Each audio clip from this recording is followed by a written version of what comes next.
ازيكم؟ معاكم دينا حاتم. تعالوا النهاردة نعمل وصفة مختلفة جدا بطريقة شكلها مميز وشيك جدا جدا. هنعمل عجينة كده حلوة، طريقة سهلة قوي، وهنحشيها من جوه كبدة. هنعملها زي كباب الحلة. بجد وصفة خطيرة شيك قوي. لو عندكم عزومة، لو عملتوها لأولادكم هينبهروا بالشكل وبالطعم. تعالوا نشوف هنعملها مع بعض ازاي، مكوناتها والطريقة البسيطة جدا. اول حاجة هنعمل العجينة، هنجيب كوبايتين كبار من الدقيق، وهنحط عليهم معلقة كبيرة من السكر، وبعد كده هنجيب معلقة صغيرة مليانة من الخميرة، وهنحط ملح معلقة صغيرة كده مش مليانة من الملح. هنحط 3 معالق من الزيت، وهنخلط كل ده وهنعجنه بلبن دافي، درجة يعني حرارته كده تكون زي دمعة العين، مش سخن. هنبتدي بنص كوباية من اللبن، نحط شوية ونقلب كده، ما تزودوش. يعني انتوا هتستخدموا في الاول نص كوباية من اللبن الدافي، بعد كده حسينا ان العجينة محتاجة نزود شوية، لكن احنا مبدئيا كده هنبتدي بنص كوباية. طبعا احنا ممكن نستبدل اللبن بمية دافية، ما فيش اي مشكلة، بس طبعا اللبن بيديها طعم احلى. هنبتدي نزود شوية وبشوية ونلم العجينة كده بايدينا، نبتدي نعجن فيها كويس قوي لمدة 5 دقايق، وبعدين نلمها كده بالشكل ده. وبعد كده هندهن البولة بشوية زيت خفيف عشان العجينة ما تلزقش، وهنغطيها ونسيبها تتخمر لمدة ساعة عشان جو برد طبعا. وعلى ما العجينة بتاعتنا تخمر، هنجيب بقى نص كيلو من الكبدة نقطعها مكعبات بالشرايح، هنقطعها مكعبات بالشكل ده زي كباب الحلة كده. وبعدين هنحط عليها معلقتين كبار من الخل. الخل مهم قوي للكبدة عشان لو في ريحة زفارة ولا اي حاجة بتروح تماما. هنحط عصير نص ليمونة، وبعد كده هنجيب معلقة صغيرة من الثوم المهروس.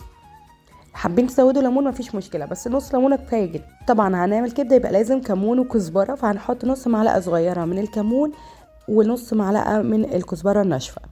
بعد كده هنحط الملح، معلقة صغيرة من الملح، هنحطهم كده ونخلط ده كله، وهنسيبها يعني 10 دقايق ربع ساعة، بس على قد ما تبتدي تتشرب من النكهات اللي حطيناها عليها. وهنجيب بعد كده طاسة سخنة، يفضل لو حاجة تكون تقيلة برضو. وهنحط معلقة من السمنة، ده سمنة مش زيت، سمنة كانت متسيحة شوية فحطيت معلقة من السمنة. حابين تعملوها بزيت مفيش مشكلة، بس بصراحة هي نكهتها بالسمنة بتبقى أحلى بكتير. حطينا معلقة من السمنة وابتدينا نشوح الكبدة بتاعتنا بالطريقة دي. عايزه اقول لكم الريحه في الوقت ده خطيره، الثوم والليمون والكزبره والكمون عاملين ريحه قلبين الدنيا.